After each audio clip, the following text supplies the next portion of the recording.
1,24,000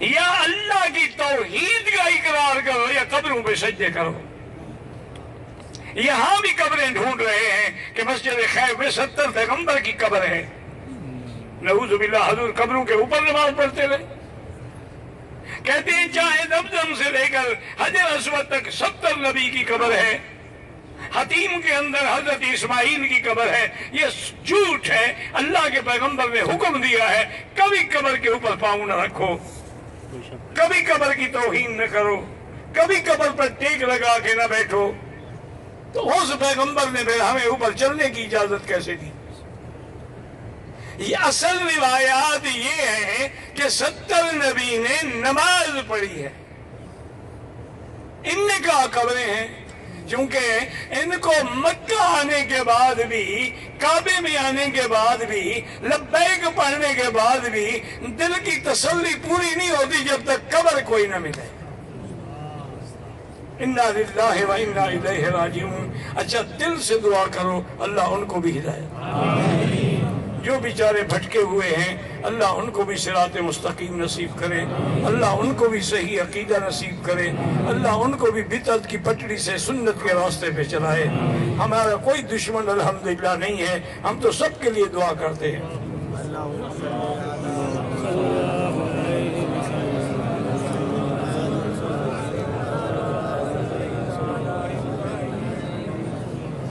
احرام کا باندھنے سے پہلے بغل کے بال یا دے دینا بالکل حجامہ سب کر سکتے ہیں، کوئی منع نہیں ہے، بلکہ سنت ہے۔ وہ تو ان کے لیے حکم ہے جو باہر رہتے ہیں کہ یکم ذی الحج سے نے قربانی کرنی ہے بال نہ کٹائیں، جو عمرہ کر رہا ہے وہ سر منڈائے گا، کیسے نہیں منڈائے گا۔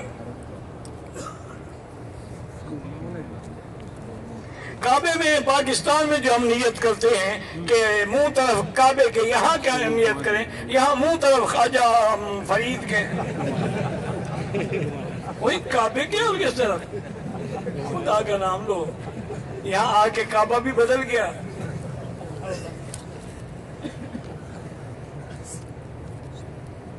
کہتے ہیں کہ مولوی کہتے ہیں کہ حضور نور بھی ہیں یا بشر بھی ہیں، وہ غلط کہتے ہیں۔ اللہ کے قرآن سے پوچھ لیتے ہیں قرآن کیا کہتا ہے۔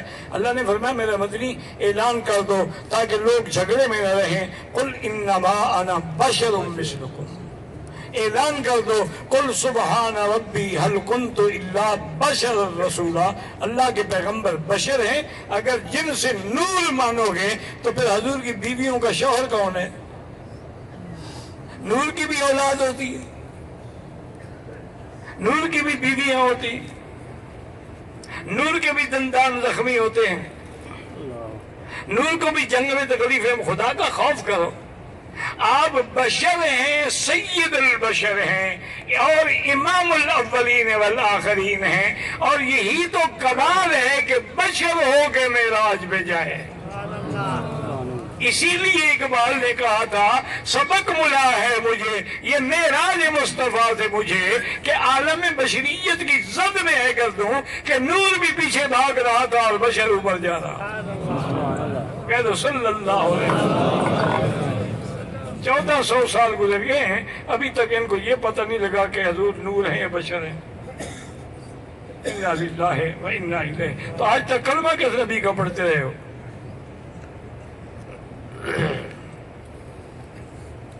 جمعہ والے دن تو درس ہوگا انشاءاللہ، جمعہ رات نہیں ہوگا لیکن جمعہ کے دن درس ہوگا، اور اس کے بعد پھر حج کے بعد، چونکہ پھر 7 کو تو قافلے چل پڑیں گے انشاءاللہ۔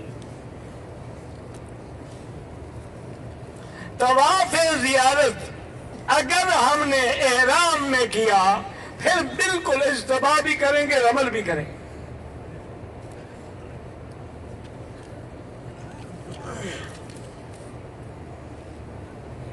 ابن کثیر کا معنی کیا ہے؟ کثیر کا بیٹا حافظ ابن کثیر الدمشقی، حافظ عماد الدین ابن کثیر الدمشقی نام ہے۔ احرام کی حالت میں سرسوں کا تیل لگا سکتے ہیں، بالکل لگا سکتے ہیں جناب، برسوں کا تیل لگا سکتے ہیں، خوشبو نہ ہو، بس یہ تیل نہ لگاتے رہے نا، بھی وظیفہ بھی پڑھنا۔ احرام کی حالت میں پسینہ رومال سے صاف کر سکتے ہیں، کر سکتے ہیں۔ میں ریاض سے آیا ہوں، عمرہ بھی کر لیا ہے، حج کا احرام کہاں سے باندھو؟ مکے سے باندھو گے اور کہاں سے باندھو گے؟ جب عمرہ ہی کر لیا، آپ کا تمتع ہے۔ جو مدینہ منورہ میں بیر روحا کا کنواں ہے، اسے آب شفا بھی کہتے ہیں۔ میرے نزدیک مدینہ سارا شفا ہے، مدینے کا ہر کنواں شفا ہے، مدینے کی مٹی شفا ہے۔ قاضی عیاض نے کتاب الشفا میں لکھا ہے کہ مدینے جاؤ اور مٹی اڑ رہی ہو، اپنے منہ پہ آنے دو۔ غبار المدینہ شفاء من البرص والجذام، جس پہ مدینے کی مٹی پڑ گئی اللہ اس کو کوڑھ کی بیماری سے بچا لیتے ہیں۔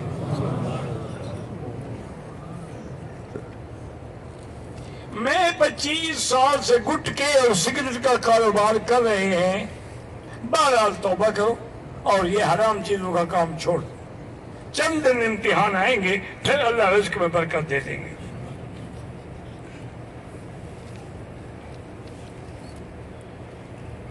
اللہ تعالیٰ کی ابتدا، آغاز یا شروعات کے بارے میں سوچتے کیوں ہو جب اللہ نے منع کیا ہے کہ میری صنعت میں غور کرو، میری مخلوق میں غور کرو، خالق میں کبھی غور نہ کرو، اللہ گمراہ ہو جاؤ گے۔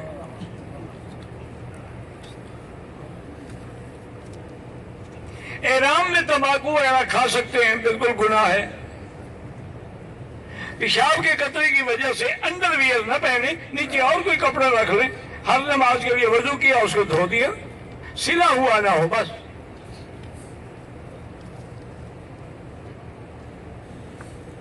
میرے گھر والے جان بوجھ کے میری شادی میں تاخیر کر رہے ہیں، اس دوران میں اگر گناہ ہوگا تو گھر والوں پر بھی گناہ ہو۔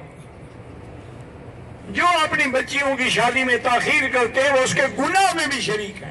فوراً شادی کریں۔ افیون کی کاشت کرنا یا خرید و بالکل ناجائز ہے۔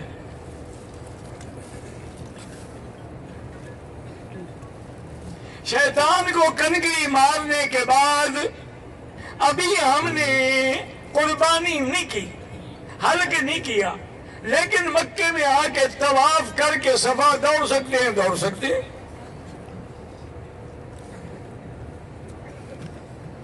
ہم نے حج کرنے کے آئے، مرغی گائے، میرا بھائی اس ملک میں بھی جو گوشت باہر کے ملکوں سے آتا ہے اس کا کوئی اعتبار نہیں۔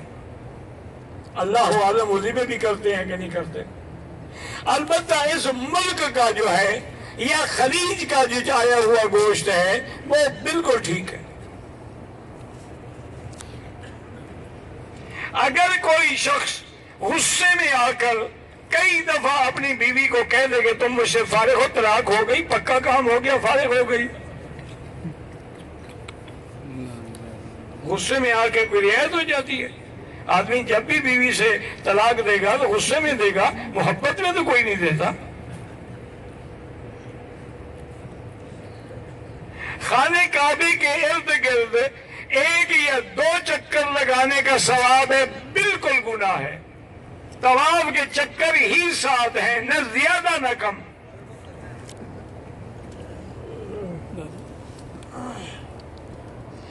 میں ریاض سے آیا ہوں، میں نے مسجد عائشہ سے احرام باندھ کے عمرہ کیا، دم بھی دے دیا، ٹھیک ہو گیا۔ اب حج کا احرام مکے میں باندھو گے۔ میرے بھائی کے گردے فیل ہو گئے، اللہ شفا عطا فرمائے۔ اللہ تو قادر ہے ان کو دوبارہ زندہ کر دے۔ بیعت کرنا بالکل جائز ہے، صحابہ نے بھی حضور کی بیعت کی ہے، تو اسی سے علماء نے استدلال کیا ہے کہ بیعت علی اسلام بھی ہے، بیعت علی جہاد بھی ہے، بیعت علی السمع والطاعہ بھی ہے۔ لیکن یہ یاد رکھیں، کسی اس بندے کی بیعت کرنا جو خود متبع سنت محمد مصطفیٰ ہو۔ کہتے ہیں جی کہ ہر سال امام مہدی کو ڈھونڈتے ہیں، پھر نہیں ملے کہ مل گئے۔ وہ مہدی جو ڈھونڈتے ہیں نا، وہ تو شیعہ کا ہے، وہ تو غائب ہے۔ اسی لیے یہ غیبوبت کبریٰ کا زمانہ ہے۔ وہ کہتے ہیں کہ امام مہدی صاحب جو ہے نا وہ ایک غار میں بیٹھے ہیں، اور وہ غار کہاں ہے؟ وہ کہتے ہیں کہ اس غار کا نام ہے سر من رآ، اور وہ امام مہدی ہے کون؟ کہ حسن عسکری کے بیٹے ہیں، اس کی اولاد ہی کوئی نہیں۔ ہمارا مہدی تو گم نہیں ہوا، ہمارا مہدی تو قیامت سے پہلے پیدا ہوگا۔ حضور نے فرمایا اس کا نام محمد ہوگا، باپ کا نام عبداللہ ہوگا، اس کی والدہ کا نام آمنہ ہوگا۔ ماں بین الرکنین کھڑے ہو کے اپنے مہدی ہونے کا اعلان کرے گا، پھر اللہ کی اس کے ساتھ مدد آئے گی اور پوری دنیا کو وہ فتح کرے گا۔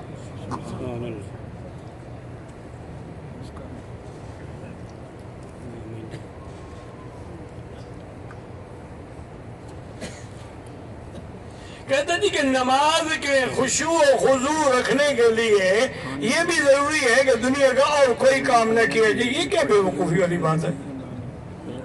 اللہ کے بندے، خشوع خضوع نماز میں 10 منٹ کے لیے ہوگا، کام تو سارا دن کرتے ہو۔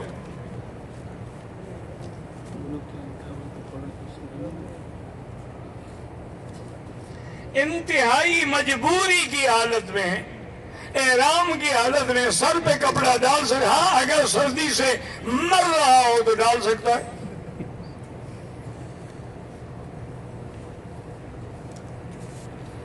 اگر پاؤں پہ چادر احرام میں رات کو سوتے ہوئے آ جائے کچھ نہیں ہوتا۔ اگر محرم قربانی سے پہلے طواف زیارت و صفا کر سکتا ہے، لیکن مسنون عمل یہی ہے کہ پہلے کنکری مارے، پھر قربانی کرے، پھر حلق کرائے، پھر طواف کرے۔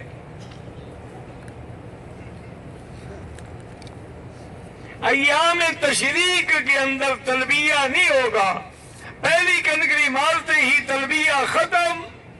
ایام تشریق میں تکبیرات ہوں گی، اللہ اکبر اللہ اکبر، اللہ اکبر اللہ اکبر، لا الہ الا اللہ، اللہ اکبر وللہ الحمد، اللہ اکبر کبیرہ والحمد للہ کثیرہ، سبحان اللہ بکرۃ واصیلا۔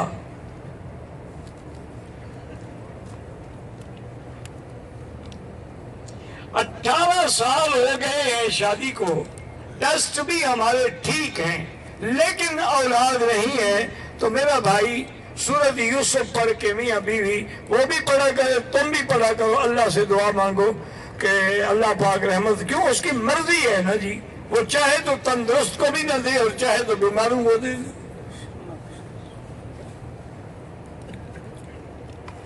اگر آپ کی والدہ بوڑھی ہے، عاجز ہے، اور اس کی وجہ سے آپ وکیل بن کے کنکری مار سکتے ہیں۔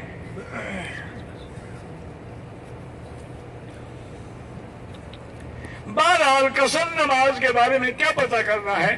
گزارش یہ ہے کہ جن کو 15 دن کا قیام ہے وہ مقیم ہے۔ بعض علماء فرماتے ہیں کہ اب مینا بھی مکے میں شامل ہے، لیکن تحقیق یہی ہے کہ مینا الگ ہے، اس کی بلدیہ الگ ہے، اس کا امیر الگ ہے، اس کا نظام الگ ہے۔ رمی کا معنی ہے کنکریاں مارنا۔ اگر ہم مزدلفہ میں کنکریاں نہ اٹھائیں تو کہیں سے بھی اٹھا سکتے ہیں، مکے سے بھی اٹھا سکتے ہیں۔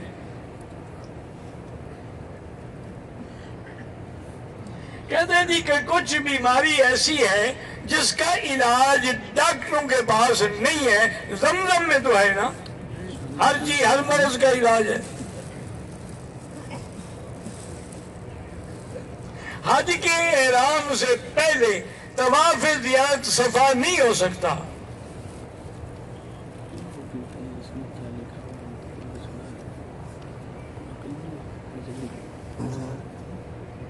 بالکل عورت اگر ایام حج میں حیض آ گیا سب کچھ کرے، لیکن نماز اور طواف نہیں کرے گی جب تک پاک نہ ہو۔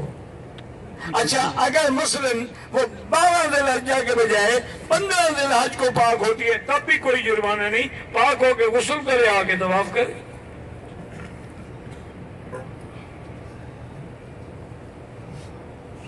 ایک آدمی کو خواب آیا کہ سانپ نے ڈس لیا، لا حول پڑھا کرو اور کچھ خیرات کر دو۔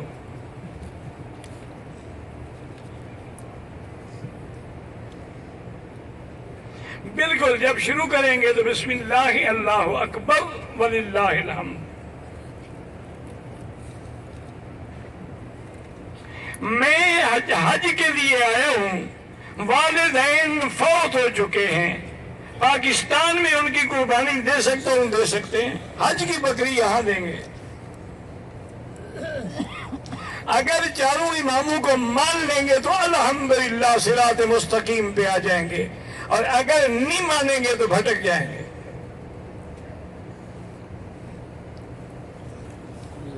دیکھو نا، دنیا میں یا آدمی مقلد ہوگا یا مجتہد ہو، تیسری تو قسم ہی کوئی نہیں۔ یا تو اتنا بڑا عالم ہے وہ خود مجتہد ہے، اس کو ضرورت ہی تقلید کی، یا پھر مقلد ہوگا۔ بڑے بڑے لوگ جو ہیں، یعنی آپ اندازہ کریں کہ حافظ ابن کثیر جیسے لوگ بھی امام شافعی کی تقلید کرتے ہیں۔ اچھا، ہم نے امام ابو حنیفہ، آپ نے امام بخاری کی کر لی، تقلید سے تو کوئی نہیں نکل سکتا۔ یہ جو آتا ہے نا جی کہ حدیث صحیح ہے، کس نے کہا جی؟ امام بخاری نے، تقلید تو ہو گئی۔ تقلید کیا ہوتی ہے؟